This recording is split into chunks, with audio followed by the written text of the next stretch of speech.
Seguimos con nuestras charlas de la materia de autoecología. Ahora tenemos el gusto de que nos acompañe aquí Irene Gaona Gordillo.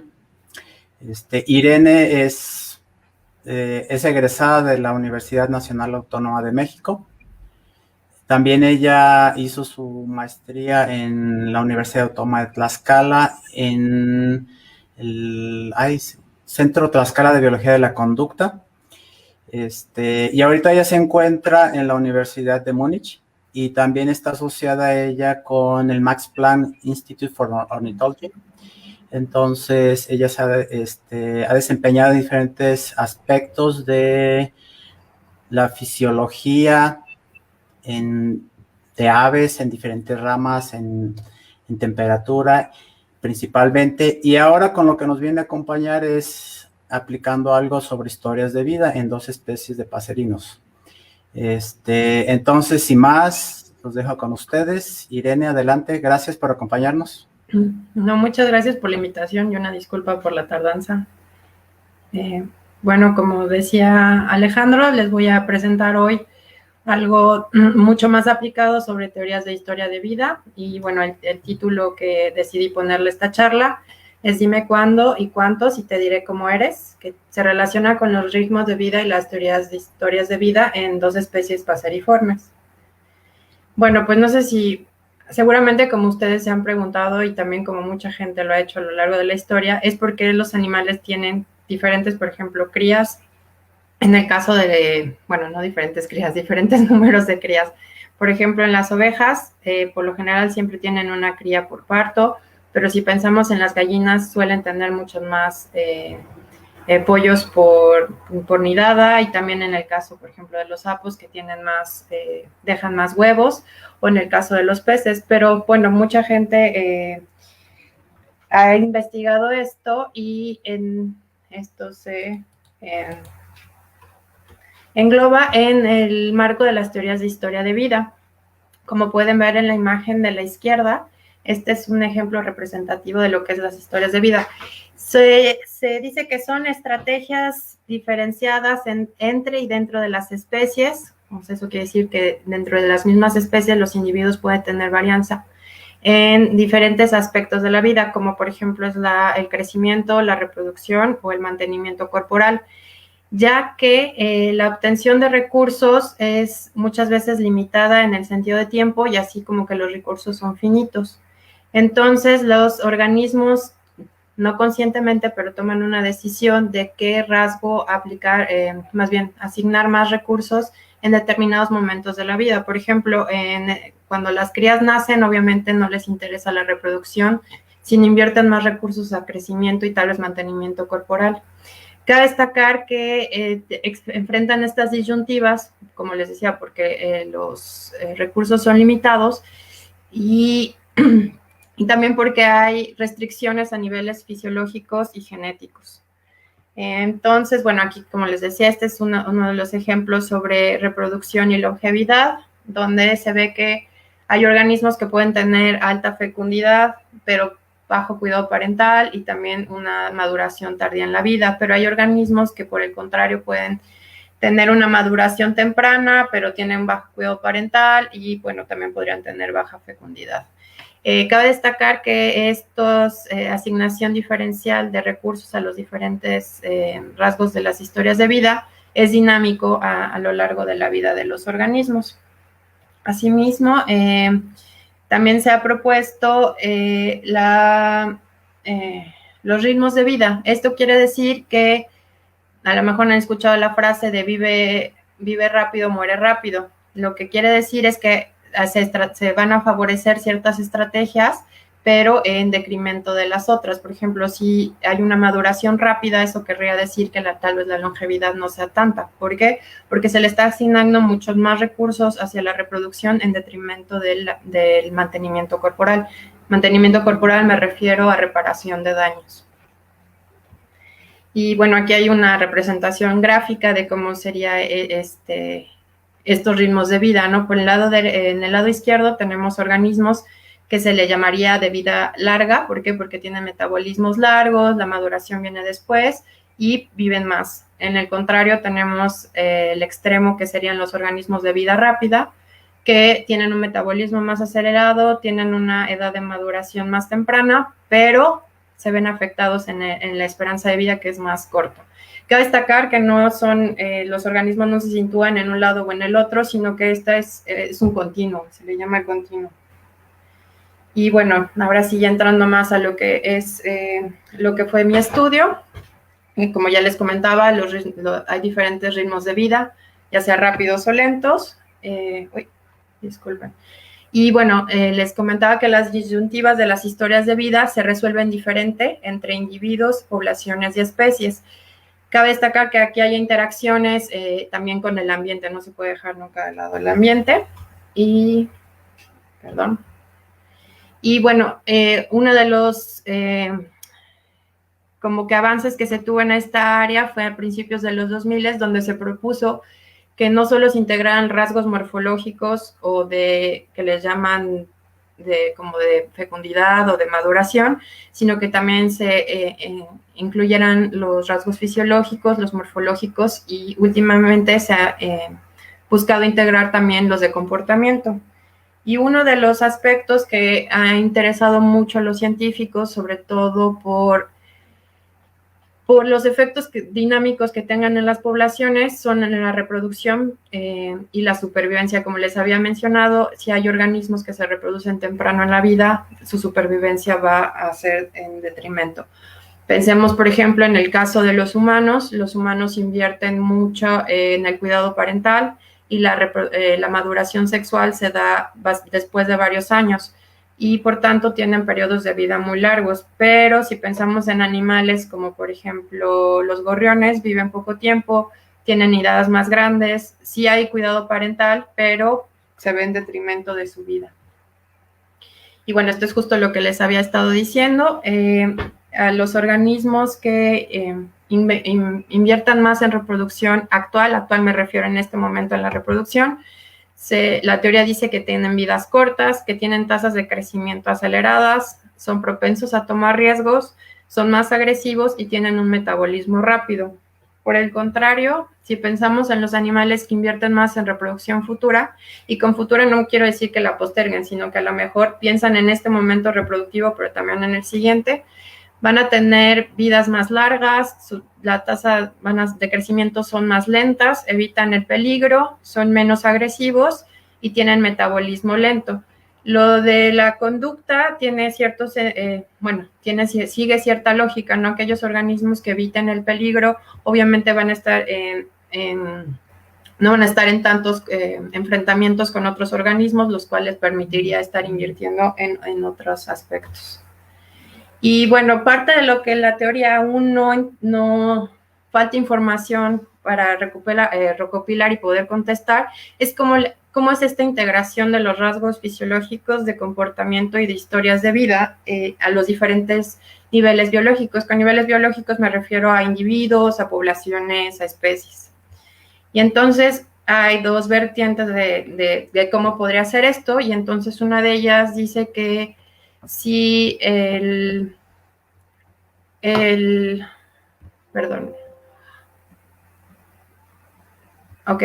si el mismo mecanismo ecológico es el que está ayudando a mediar estas disyuntivas, entonces debería de ser la misma integración con especies, poblaciones e individuos. Y con integración me refiero a estas dos, la balanza que les había enseñado, ¿no? O sea, que si son rápidos, tienen que ser agresivos, tienen que vivir poco, los metabolismos es muy alto.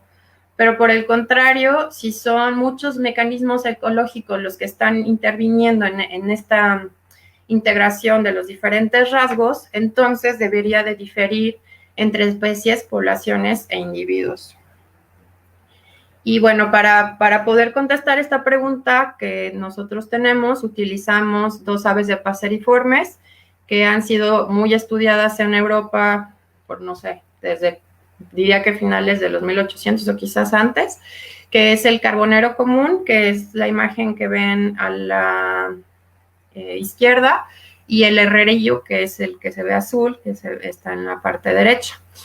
Por la literatura, nosotros sabemos que el carbonero es una especie de vida lenta porque tienen vidas más largas en comparación con el herrerillo, son más grandes en tamaño, lo que querría decir que antes de poderse reproducir invierten más en crecimiento, tienen puestas más después en la vida, o sea, quiero decir que tienen más puestas a lo largo de su vida y tienen nidadas más grandes, más pequeñas. Por el contrario, el herrerillo sabemos que son especies de vida rápida porque tienen vidas cortas, en promedio viven menos años que los carboneros, son más pequeños en tamaño, tienen puestas primero en la vida y tienen nidadas mucho más grandes. En promedio, el herrerillo puede tener entre 10 y 12 pollos por nidada, mientras que el carbonero varía como de 8 a 10 tal vez. Y bueno, ¿qué fue lo que hicimos? Este estudio lo llevamos a cabo aquí en Alemania, en Múnich, que se encuentra en el sureste de Alemania. Y bueno, es importante que les mencione esto porque obviamente si nosotros estudiamos especies tropicales encontraríamos diferentes rasgos de las historias de vida. Y bueno, lo llevamos a cabo en un parque que se encuentra en el suroeste de Múnich, que es el Forstenried Park. Y nosotros aquí, bueno, este es más o menos como se ve, es un bosque de encino y pino, tenemos un sistema de cajas nido, los que no están familiarizados se colocan cajas de madera en el bosque y este tipo de aves hacen su nido dentro de las cajas, lo cual nos facilita a nosotros el monitoreo. Y bueno, les voy a poner un poco de video. Esto es lo que hacemos en invierno con estas especies. ¿No se ve?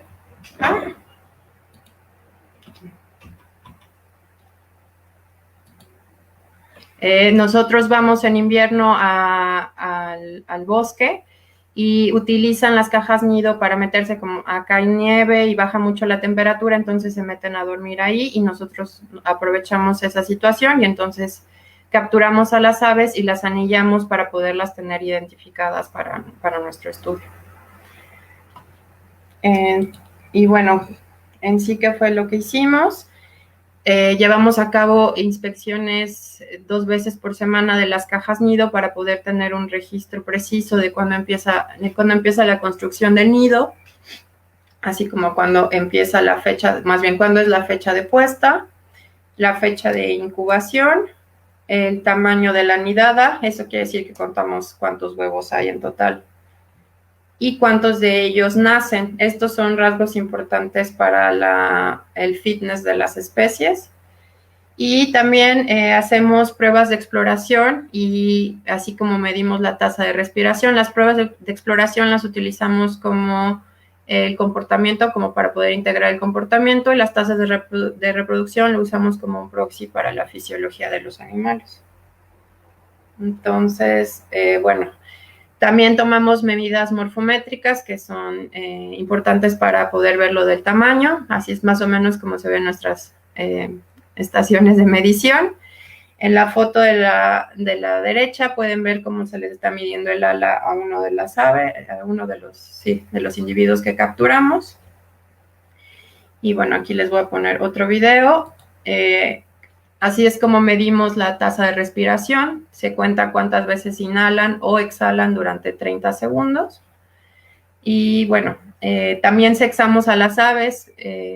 Hay aves que son dimórficas sexuales. Esto quiere decir que hembras y machos tienen diferentes coloraciones. Este es en el caso del carbonero. El macho tiene esta franja negra en el pecho, mientras que la hembra no la presenta o es menos conspicua.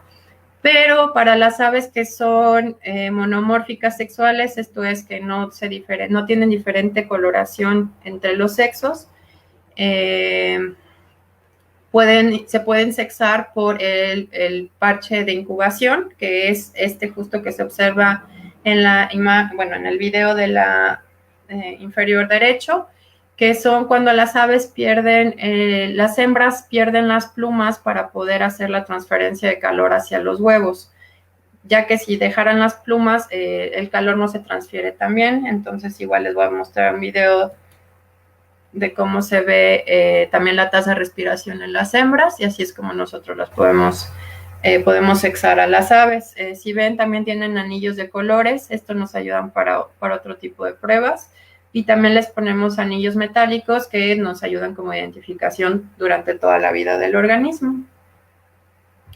También extraemos muestras de sangre. Las muestras de sangre se utilizan para hacer pedigrís, que los pedigrís vienen siendo como los árboles genealógicos. Queremos ver quiénes son los padres, si las hembras realmente tienen cópulas extrapareja o no, y poder seguir el linaje de esa pareja. Y en la foto de la derecha, ahí está una de mis compañeras extrayendo las muestras de sangre. Se les extrae de la vena braquial. No les hacemos ningún daño, pueden seguir volando. Y esto es más o menos cómo se ve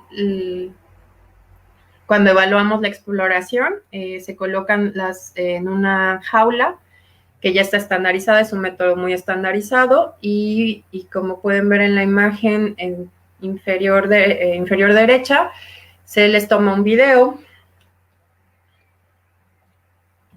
Y bueno, así es como se ve la jaula por el frente. Si se fijan, tiene 3 perchas. Esto es importante, ahorita les voy a explicar por qué. Y así es más o menos como se ve un video de un ave, ¿no? Esto es realmente lo que nosotros grabamos en campo.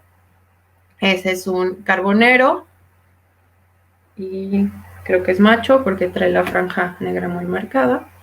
Y bueno, hacemos estas pruebas durante 2 minutos para después poderlas analizar en el laboratorio. Esto es como nosotros hacemos la división de la caja. Tiene 6 secciones en lo que sería como la reja. Tenemos 3 perchas y en el piso también lo dividimos en 3 zonas, y simplemente lo que se hace es cuantificar los movimientos del ave en estas zonas, y ese nos da el score de exploración de las aves. Y bueno, finalmente les voy a explicar los resultados que obtuvimos durante este estudio. Entonces, con los datos que recopilamos en la temporada pasada, vimos que efectivamente los herrerillos siguen esta historia de vida. Los herrerillos van a estar presentados en el diagrama de cajas y bigotes de color azul, y los carboneros en el color amarillo. Entonces vimos que efectivamente el herrerillo pone los huevos antes en la temporada, lo cual va de acuerdo con la teoría. Y también vimos que tiene nidadas mucho más grandes. Esta es la imagen, perdón, no traduje el título. Clutch size hace referencia al tamaño de la nidada, y lay date es al tamaño de puesta. En el eje de las yes pueden ver, perdón, la fecha del primer huevo, pueden ver aquí los días, y en el tamaño de puesta la cantidad de huevos. Estos son en promedio los huevos que ponen las aves. Luego en esta gráfica tenemos la masa corporal, y vemos que el carbonero tiene mucha más masa corporal en comparación con el herrerillo. En el eje de las yes pueden ver los gramos. En cuanto a la medición del tarso, esto está en milímetros. Pueden ver que el herrerillo tiene tarsos, perdón, que el carbonero tiene tarsos más grandes en comparación con el herrerillo. Y en tasa de respiración, que fue nuestro proxy para el rasgo fisiológico, vemos nuevamente que el herrerillo tiene tasas de respiración más elevadas que el carbonero. Si recuerdan, les había dicho que las especies que viven rápido tienen metabolismo más rápido. Bueno, se ha asociado que la tasa de respiración está vinculada con un metabolismo rápido.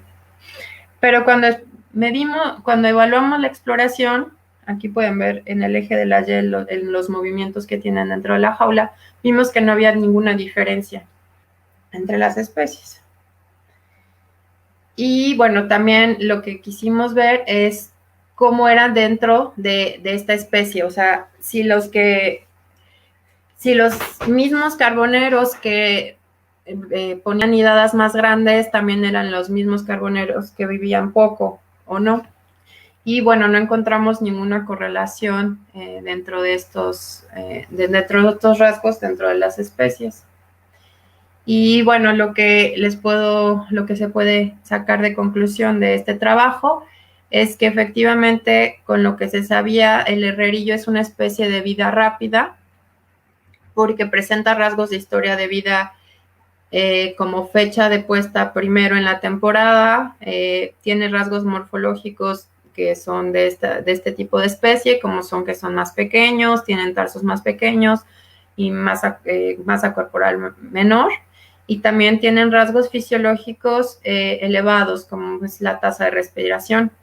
Pero cuando vemos el comportamiento no encontramos ninguna diferencia. Esto le atribuimos a que no estamos utilizando la forma correcta para medir el mismo comportamiento en las aves. Esto es muy común cuando se utilizan pruebas que fueron diseñadas en laboratorio para poder medir comportamiento en la vida libre. Y bueno, y cuando vemos si dentro de la especie se puede ver esta misma integración de los rasgos, vemos que no. Como les mencionaba, no podemos ver una correlación entre los rasgos de historia de vida, los rasgos morfológicos o los rasgos fisiológicos, ni los de comportamiento. Esto quiere decir que no necesariamente las aves que respiran más rápido tienen las puestas más grandes o viven menos. No encontramos ninguna correlación. Entonces, con este trabajo, lo que pudimos concluir, ya englobando, es que, si recuerdan, les había comentado que hay una falta de conocimiento sobre cómo es la integración de estos rasgos cuando se habla de diferentes niveles biológicos, y con nuestro trabajo vemos que son múltiples mecanismos ecológicos los que están influyendo en la integración de estos rasgos, de los diferentes rasgos. ¿Qué quiero decir con múltiples mecanismos ecológicos? Esto puede ser cómo los animales movilizan la energía una vez que la consumen, o cómo pueden buscar la energía. Y con esto pues, me refiero al alimento.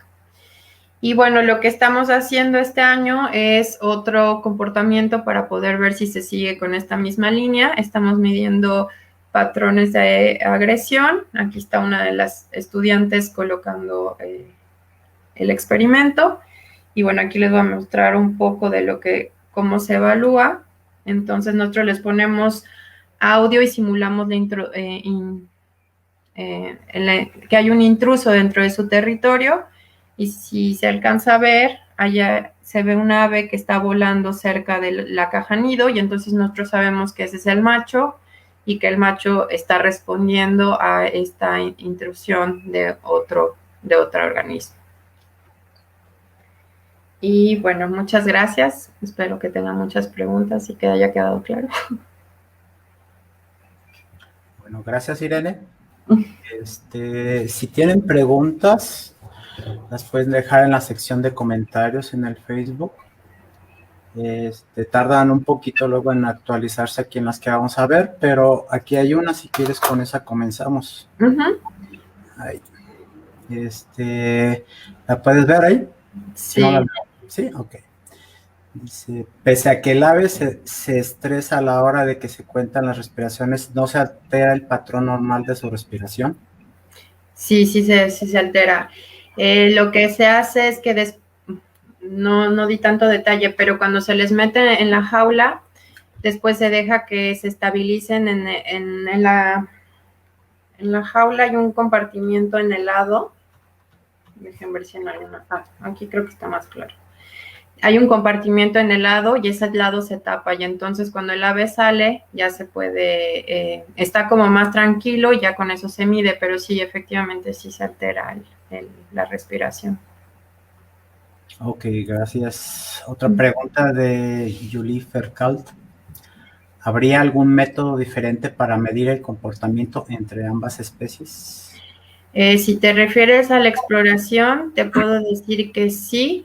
ya hicimos nuevos análisis estadísticos en lugar de considerar las diferentes secciones en la jaula, o sea, contar todos los movimientos en la jaula. Lo que hicimos fue cuantificar cuánto tardan en visitar 6 zonas diferentes y encontramos que sí hay diferencias. Entonces, la prueba en sí funciona, pero la aproximación que estábamos teniendo no era la correcta. Entonces, lo que estamos haciendo, tú me podrías decir, pero como sé que esta sí es la correcta, lo que se hace es una validación entre los años. Entonces, yo ya tengo los videos y las pruebas del año pasado. Este año también estamos tomando estos videos para poder hacer estas pruebas y entonces se utilizan los mismos métodos estadísticos y con eso se puede ver, las mismas formas de cuantificar el comportamiento y hacemos los modelos estadísticos y con eso podemos corroborar. Si hay consistencia entre los datos, entonces quiere decir que es la forma correcta de poder medirlos. Ok, gracias. Arcelia Tavira, ¿todas las aves de tamaño pequeño tienen una vida rápida? Mencionó que estos suelen poner muchos huevos, pero los colibríes son de tamaño pequeño y suelen poner muy pocos huevos. Sí, depende de la zona geográfica también a la que te estés refiriendo. Hay animales que, por ejemplo, es algo muy controvertido y tal vez no me debería meter ahí, que en las zonas templadas suelen poner muchos más huevos que en las zonas tropicales. Entonces, eso podría ser, o puede ser que tengan, esto es una teoría y no siempre tienen que seguir el mismo patrón. O sea, yo les dije lo que se establecía, ¿no? Que sí son de vida corta, tienen a lo mejor que invertir mucho lo que es, ¿cómo le dicen en español? Poner todos los huevos en la canasta. Que es, o sea, si este va a ser tu único intento de reproducción, que le pongas todo, ¿no? No es poner todo en el asador, perdón, creo que la traduje literal en inglés. Y entonces, depende de las estrategias, porque podría ser que el colibrí esté más bien invirtiendo en otros aspectos, ¿no? Por ejemplo, si tienen el metabolismo muy rápido, podría ser que muevan más recursos a metabolismo, que les permitirían, por ejemplo, lo del vuelo rápido. Entonces, no les quedaría tanto recurso disponible para poner huevos. Acuérdense que poner huevos es energéticamente muy costoso. Entonces, o es una o es otra, ¿no? O una en mayor cantidad y otra en menor cantidad. Sí, esas hipótesis, al final de cuentas, son como puntos, como base, ¿no? Una base teórica a comparar, ¿no? A ver qué es tanto lo que... Sí, exacto. Este es el marco teórico. Sí, bueno, ya te felicitan. Gracias. Diana Laura, ¿qué otros métodos se pueden utilizar para medir el comportamiento? Creo que fue la previa también, ¿no? Sí.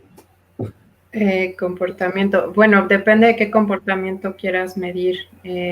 Por ejemplo, les mostré que es de exploración, les mostré el de la agresión, que se simulan intrusiones de otras aves en el territorio y nosotros lo que medimos es cuántas veces, por ejemplo, ataca al modelo que ponemos de pájaro o otros de comportamiento, creo que hay otra de escape y hay varias, o sea, depende de qué comportamiento es el que tú quieras medir.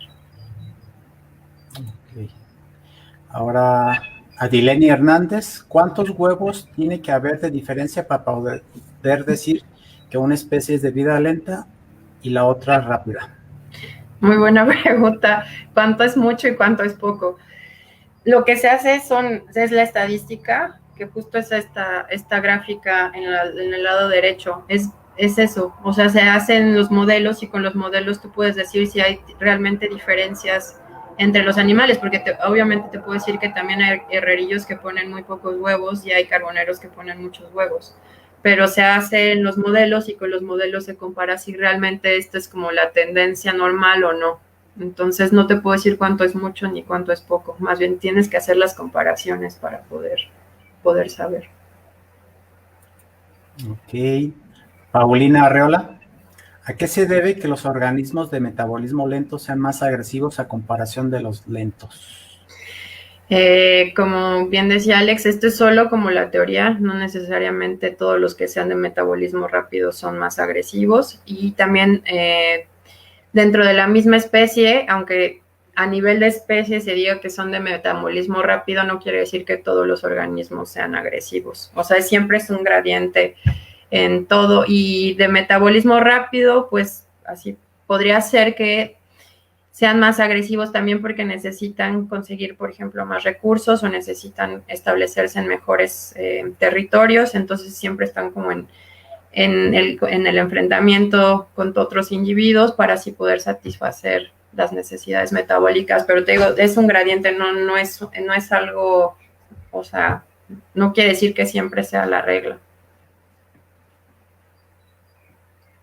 Santiago Gaona, durante el tiempo que estuvo investigando, ¿han ocurrido eventos fortuitos que propicien el descenso en el tamaño poblacional, lo cual complique el seguimiento de la investigación? Sí ha habido, a nivel tamaño poblacional, pues sí ha disminuido, más que nada ha sido por eventos climáticos. El año pasado hubo muchas lluvias y eso hace que los pollos mueran.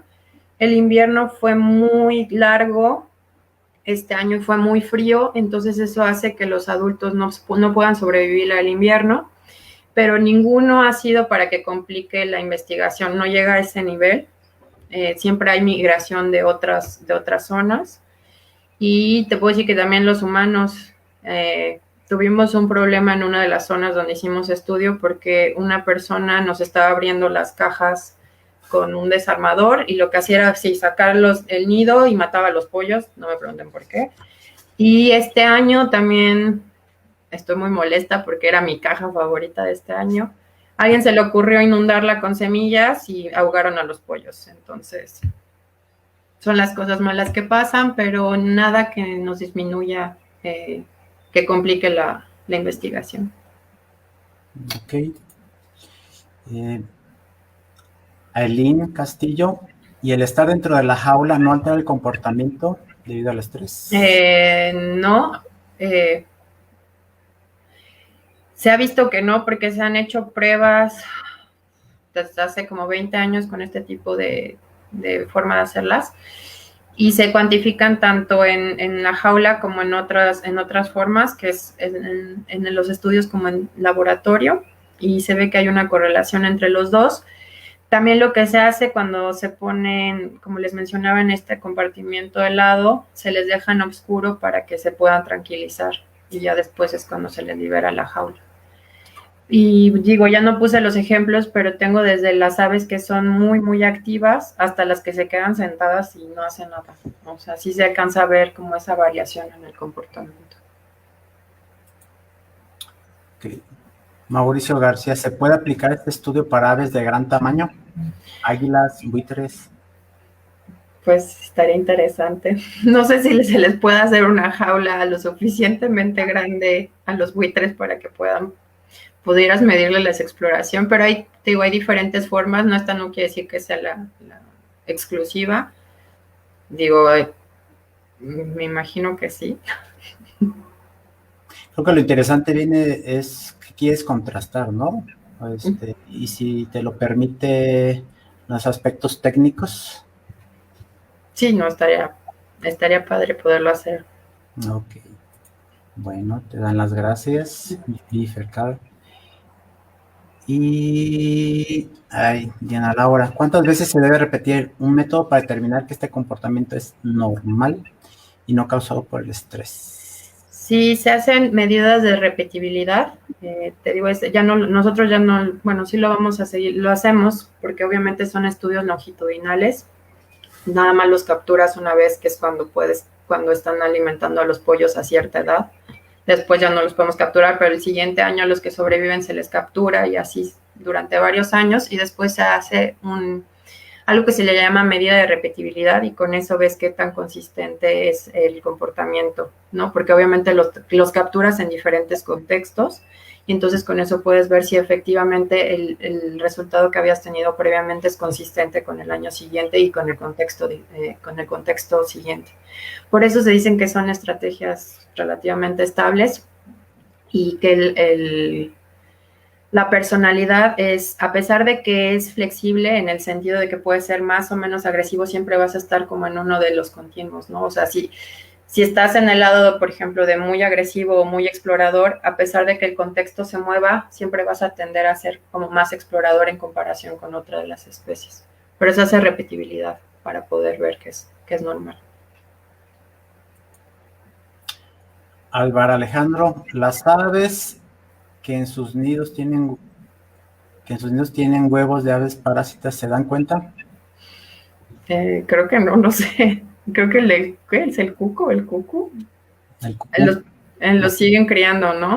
No importa, ¿no? Aunque desplace a las crías, a las propias crías las desplaza y le siguen alimentando. Me parece que no. Sí, hayan logrado burlar. Sí. Fer García, es decir, que el que sea de vida rápida o lenta no tiene que ver precisamente con especies, sino también con el nicho.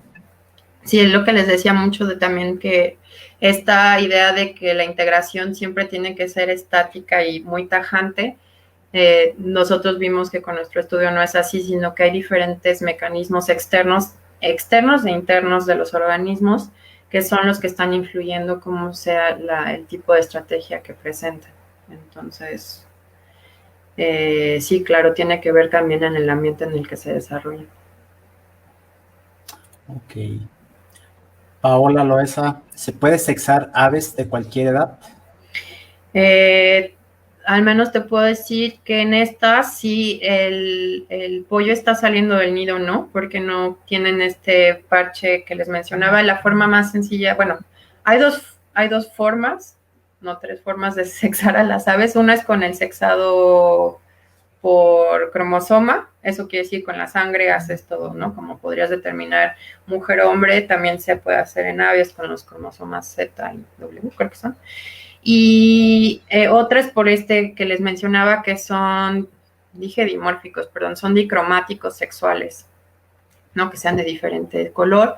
Lo que pasa con este dicromatismo es que si las aves están saliendo del nido en ese año, no vas a ver el plumaje sexual, o sea, el plumaje de adulto, entonces no podrías decir si es macho o hembra cuando, cuando acaban de salir del nido. Igualmente no tienen el parche de incubación como lo tienen los adultos. Entonces sería un poco más complicado en campo poder sexar a un ave que es joven, que no es sexualmente madura. ¿Cuál es el tercero? No, pues ese, ¿no? El de color, el dicromático, el por el parche, que sería como un tanto fisiológico, y el sexado por cromosoma. Ok. Andrés Santiaguillo, ¿se puede realizar estudios bioquímicos para analizar su metabolismo? Estudios bioquímicos para analizar su metabolismo. Sí. Hay diferentes formas. En la sangre puedes medir diferentes componentes. Con Alex estuvimos tratando de hacer eso cuando estuvimos en Tlaxcala. Queríamos ver lo de los telómeros, no sé si eso le consideres bioquímico, pero también puedes ver, hay unas proteínas que se liberan cuando hay mucho estrés oxidante dentro del organismo, eso quiere decir que son de metabolismo rápido. Si tienes mucho metabolismo, generas especies reactivas de oxígeno y ahí puedes ver estrés oxidante en la sangre. No sé si eso te refieras con estudios bioquímicos. Yo creo que por ahí va, como formas alternativas de asociar el metabolismo. Sí, yo creo que por ahí Yo va. creo que va por, sí. Ok. Denis Alcántar, ¿en qué época del año se puede realizar este estudio? ¿Es forzoso realizarlo en invierno? O sea, ¿hay algún beneficio hacerlo en esta época? Tal vez no fui clara. En invierno simplemente lo que hacemos es anillar a las aves. Como en muchos lados las aves solo se reproducen durante la primavera. Aquí es un poco antes que, por ejemplo, en México, pero solo aquí empezamos, bueno, no sé, Alex, tú sabrás más, pero empezamos aquí en marzo más o menos a tener ya nidos y acabamos en junio. Entonces no se hace este estudio, la recolección de datos no fue durante el invierno, sino fue durante el periodo reproductivo. Tal vez no lo expliqué bien. Ok. La última que tenemos ahorita, ¿el ser especie de vida rápida o lenta sí tienen repercusiones en su periodo de vida? Me imagino que periodo de vida se refiere a longevidad.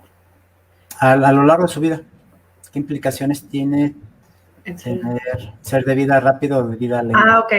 Bueno, lo que les mencionaba, por ejemplo, los de vida rápida suelen tener más crías por evento reproductivo, porque o solo se reproducen una vez en la vida o van a tener muy pocos eventos reproductivos a lo largo de la vida. ¿Qué otra repercusión tiene? Mueren más rápido, pero tienen una madurez sexual más pronto en la vida. Pensémonos en el caso de estas moscas que viven solo un día, ¿no? Que llegan a la maduración súper rápida, dejan huevos y ya se murieron. Y de vida lenta podemos pensar qué repercusiones tiene. La madurez sexual tarda muchos años en llegar, entonces esto quiere decir que de aquí a que maduras sexualmente y puedes tener crías, puedes ser depredado o puedes tener alguna enfermedad que no te permita reproducirte. Eso yo creo que sería una de las desventajas. ¿Qué otra repercusión puede tener? O sea, si necesitas invertir mucho en crecimiento. Y bueno, de vida lenta, lo que les decía, no pueden tener, son más longevos, mucho más longevos y por lo general puede ser que tengan más eventos reproductivos a lo largo de su vida o no, y también el número de crías que tienen por evento reproductivo es menor. ¿Por qué? Porque le invierten mucho, hay mucho cuidado parental, como les decía, como para poder asegurar que la cría llegue bueno, no todo el tiempo, pero que llegue al periodo reproductivo. Okay. Hay una más. Ismael Paniagua, ¿cuáles son los limitantes de este tipo de estudios en ese y otros grupos, tanto en comportamiento como en hábitos? ¿Cuáles son las limitantes? Bueno, yo les puedo decir las limitantes para mi estudio es que solo pudimos comparar 2 especies. Esto hubiera sido mejor si hubiéramos tenido muchas, no sé, al menos 5 o 6 especies para poder ver si realmente, como lo establece la teoría de cómo tienen que ser las aves, era como lo encontrábamos. Esa es una de las limitantes de mi trabajo. Y yo creo que de muchos trabajos, pero es muy complicado poder tener tantos datos de tantas especies en el mismo tiempo. Una de las ventajas que tenía el sistema que tenemos implementado es que están en el mismo hábitat, entonces podrías descartar como esta influencia que pueda tener, ¿no? O sea, porque si estudias a los organismos en diferentes periodos o en diferentes años, podría ser que tengas mucha variación, inclusive por el mismo año, por el efecto del año, ¿no? A lo mejor este año es muy seco y el que sigue es mucho más húmedo o cuestiones así. Entonces, si estudias a los grupos en diferentes periodos, no puedes tener la misma imagen o tener las mismas, controlar por las mismas variables, por ejemplo, de lo que mencionas como hábitat del ambiente. Entonces, yo creo que esa es una de las limitantes más grandes. Otra de las que nos hemos encontrado es que nos preguntaban por qué solo incluimos un comportamiento y por eso justo este año hicimos lo de conducta agresiva. Pero también les puedo decir que es mucho trabajo en campo. Eso es lo que más limita, el estudio. Pues esa es la última pregunta, Irene. Muchísimas gracias. Gracias a ustedes. A todos los que nos están viendo, muchísimas gracias también por vernos. Estén al pendiente de la siguiente charla que se tendrá para la materia. Igualmente aquí en esta misma página. Pues sin más, muchas gracias, Irene. Gracias, muy bien, muchos saludos. Hasta luego. Hasta luego.